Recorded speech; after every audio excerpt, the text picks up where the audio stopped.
आप सुनने जा रहे हैं महादेवी वर्मा जी की लिखी कहानी गिल्लू। सोन जूही में आज एक पीली कली लगी है। इसे देखकर अनायास ही उस छोटे जीव का स्मरण हो आया जो इस लता की सघन हरितमा में छिपकर बैठता था और फिर मेरे निकट पहुंचते ही कंधे पर कूदकर मुझे चौंका देता था। तब मुझे कली की खोज रहती थी, पर आज उस लघु प्राण की खोज है।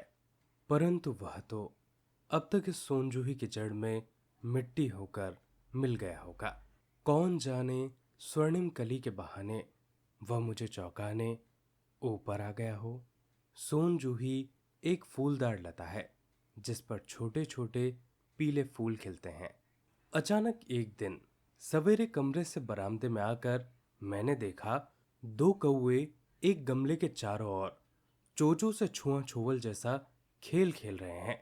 ये काक भुषंडी भी विचित्र पक्षी है। एक साथ समादृत, अनादृत, अति सम्मानित, अति अवमानित। समादृत का मतलब होता है सम्मान पाने वाला। अनादृत का मतलब होता है जिसका सम्मान ना हो। अति सम्मानित का मतलब होता है जिसका बहुत ही ज्यादा आदर सत्कार किया जाता हो। और अति अवमानित का मतलब होता है अत्यधिक अपमानित किया जाना। पितृपक्ष में कौवे को आदर के साथ भोजन दिया जाता है क्योंकि ऐसा माना जाता है कि हमारे पूर्वज उसी रूप में आते हैं। लेकिन आम दिनों में कौवे को काऊ काऊ करने वाले पक्षी की तरह देखा जाता है जिसका शोर कानों को परेशान करता है। अब हम फिर से कहानी की ओर लौटते हैं। हमारे बेचारे पुरखे न गरुड़ के रूप में आ सकते हैं, न मयूर के, न ही हंस के। उन्हें पितृपक्ष में हमसे कुछ पाने के लिए काग बनकर ही अवतीर्ण होना पड़ता है। इतना ही नहीं, हमारे दुरस्त प्रियजनों को भी अपने आने का मधु संदेश इनके कर्कश स्वर में ही देना पड़ता है। दूसरी ओर हम कौवा और काव काव करने को अवमानना के अर्थ में ही प्रयुक्त करते हैं। मेरे काक भुषंडी की विवेचना में अचानक बाधा आ पड़ी क्योंकि गमले और दीवार की संधि में छिपे एक छोटे से जीव पर मेरी दृष्टि रफक गई। निकट जाकर देखा, गिलहरी का छोटा सा बच्चा है जो संभवतः घोंसले से गिर पड़ा है और अब कौवे जिसमें सुलभ आहार खोज रहे हैं। काकद्वय यानी कि दो कौवों की चोंचों के दो घाव उस लघु प्राणी के लिए बहुत थे। अतः वह निश्चेष्ट सा गमले से चिपटा पड़ा था। सबने कहा कौवे की चोंच का घाव लगने के बाद शायद यह बच नहीं सकता, अतः इसे ऐसे ही रहने दिया जावे। परंतु मन नहीं माना। उसे हौले से उठाकर अपने कमरे में लाई, फिर रुई से रक्त पोंछकर घावों पर पेंसिलिन का मरहम लगाया। रुई की पतली बाती दूध में भिगोकर जैसे तैसे उसके नन्हे से मुंह में लगाई, पर मुंह खुल न सका और दूध की बूंदें दोनों ओर ढुलक गईं। कई घंटों के उपचार के उपरांत उसके मुंह में एक बूंद पानी टपकाया जा सका। तीसरे दिन वह इतना अच्छा और आश्वस्त हो गया कि मेरी उंगली अपने दोनों नन्हे पंजों से पकड़कर नीले कांच के मोतियों जैसी आंखों से इधर उधर देखने लगा।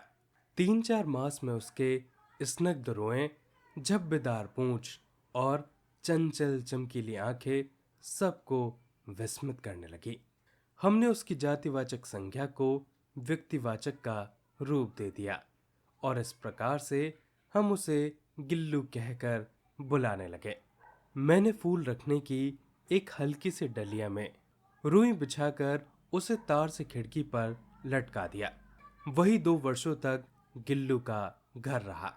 वह स्वयं हिलाकर अपने घर में झूलता और अपनी कांच के मनकों सी आंखों से कमरे के भीतर और खिड़की के बाहर न जाने क्या देखता समझता था। परंतु उसकी समझदारी और कार्यकलाप पर सबको आश्चर्य होता था। जब मैं लिखने बैठती तब अपनी ओर मेरा ध्यान आकर्षित करने की उसमें इतनी तीव्र इच्छा होती थी कि उसने एक नया उपाय खोज निकाला था।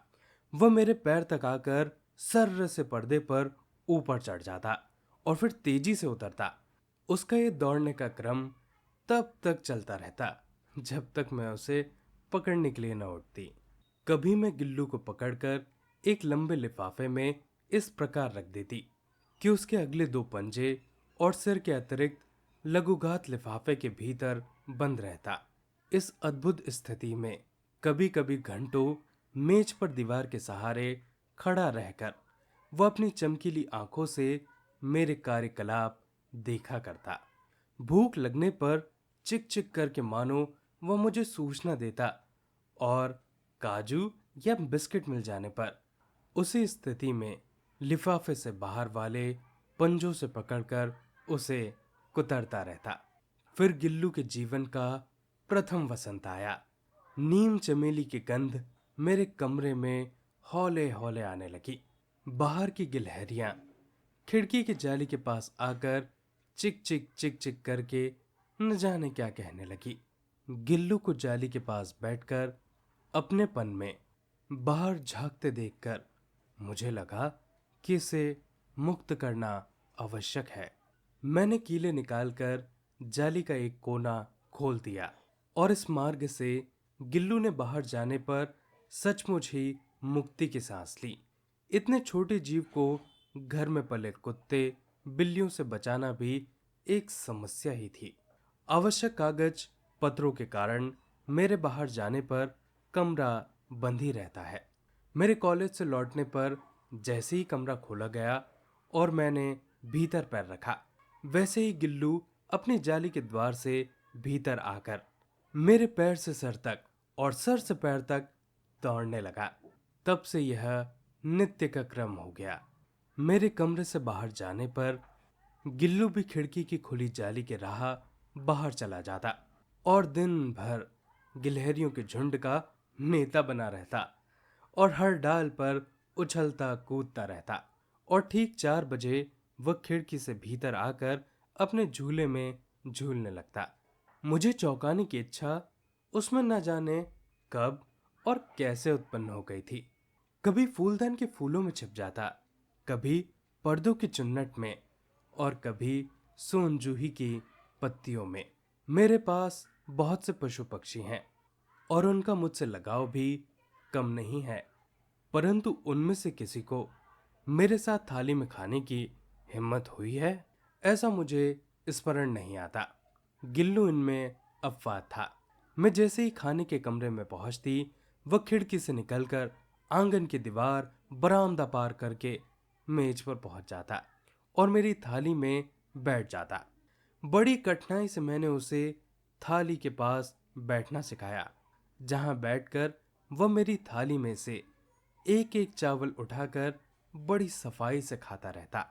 काजू उसका प्रिय खाद्य था और कई दिन काजू न मिलने पर वह अन्य खाने की चीजों को या तो लेना बंद कर देता या झूले से नीचे फेंक देता था।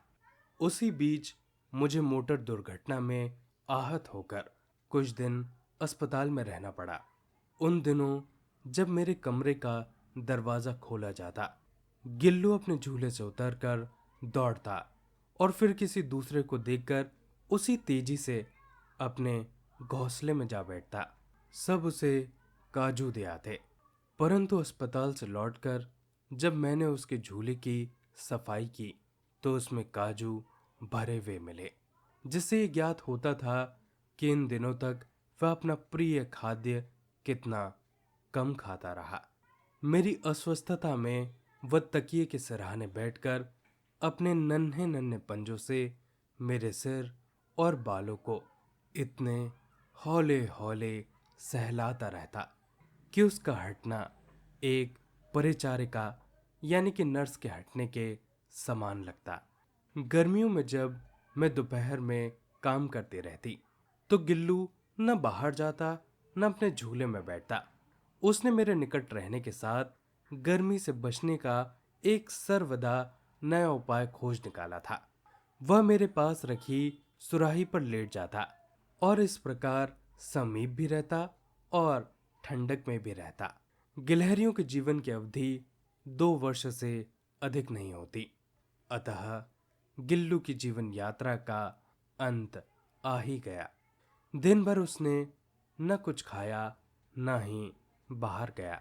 रात में अंत की यातना में वह अपने झूले से उतरकर मेरे बिस्तर पर आया और ठंडे पंजों से मेरी वह उंगली पकड़कर हाथ से चिपक गया जिसे उसने अपने बचपन की मरणसन स्थिति में पकड़ा था।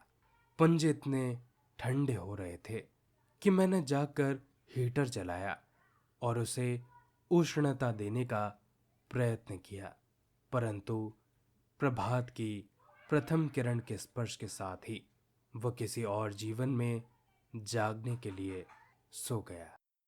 उसका झूला उतार कर रख दिया है और खिड़की की जाली बंद कर दी गई है, परंतु गिलहरियों की नई पीढ़ी जाली के उस पार चिक चिक करती रहती हैं और सोनजूही पर बसंत आता ही रहता है।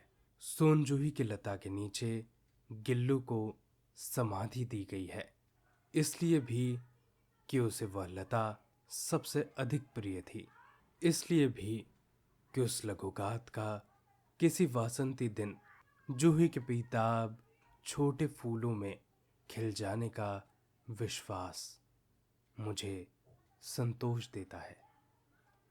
दोस्तों, ये थी पूरी कहानी। आशा करता हूँ कि आपको एक कहानी अच्छी लगी होगी। ऐसी और कहानियाँ सुनने के लिए इस वीडियो को लाइक कीजिए और चैनल को सब्सक्राइब कीजिए। अपने आसपास सफाई बनाए रखें और एक पेड़ ज़रूर लगाएं। आप सभी का बहुत बहुत धन्यवाद।